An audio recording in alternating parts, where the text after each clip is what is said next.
مرضی کے جج جو ہیں وہ مقدمات کے لیے لائے جا رہے ہیں، اور جس سے یہ بھی ایک ناانصافی کی ورسٹ شکل ہے، کیونکہ کیوں کر ان جج صاحبان کو کن وجوہات پہ تبدیل کیا گیا. اور یہ لاہور کنونشن کا بھی پوچھ لیں کہ یہ کس سلسلے میں ہے.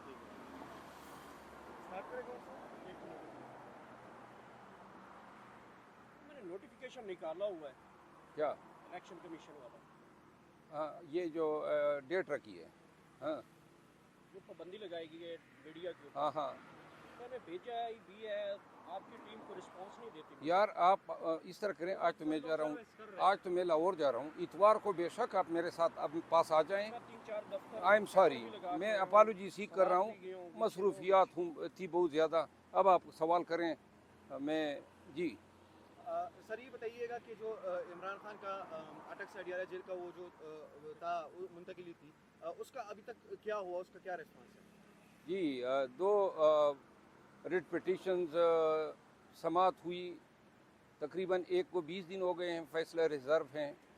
وہ ریٹ پٹیشن اس حوالے سے تھی کہ چیئرمین پی ٹی آئی کو اٹک جیل سے اڈیالہ جیل منتقل کیا جائے، اور ان کے اہل خانہ کو، ان کے وکلاء کو، ان کے فزیشین کو ان تک ایکسیس دی جائے.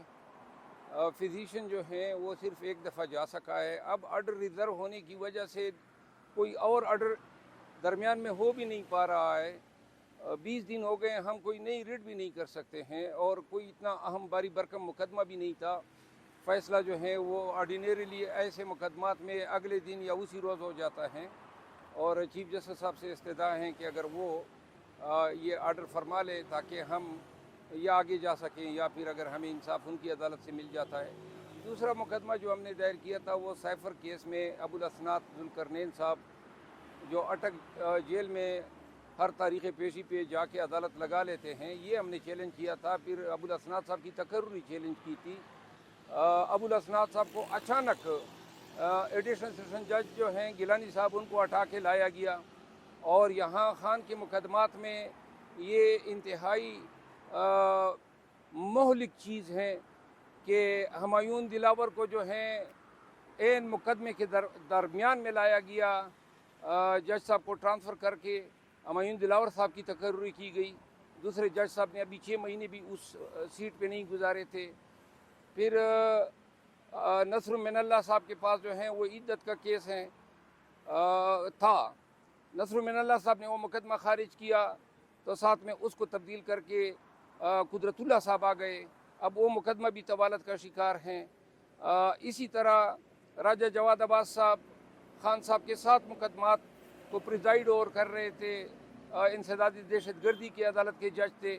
جب اس نے 3 کیسوں میں ضمانت دے دی تو راجہ جواد عباس صاحب کا تبادلہ کیا گیا اور ابو الاسناد ذوالقرنین صاحب کو لایا گیا. اسی طرح 2 اور جج صاحبان ہیں، ان کو بھی.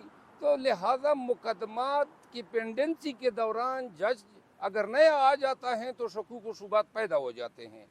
اور ہماری یہ استدعا ہے کہ خدا را یہ اپنے مرضی کے جج ہمارے مقدمات کے لیے نہ لایا کریں. جن کو اتفاق سے گئے ہوئے ہیں، جو مقدمات چلے جاتے ہیں جن جج صاحبان کو، ان کو فیصلہ کرنے دے.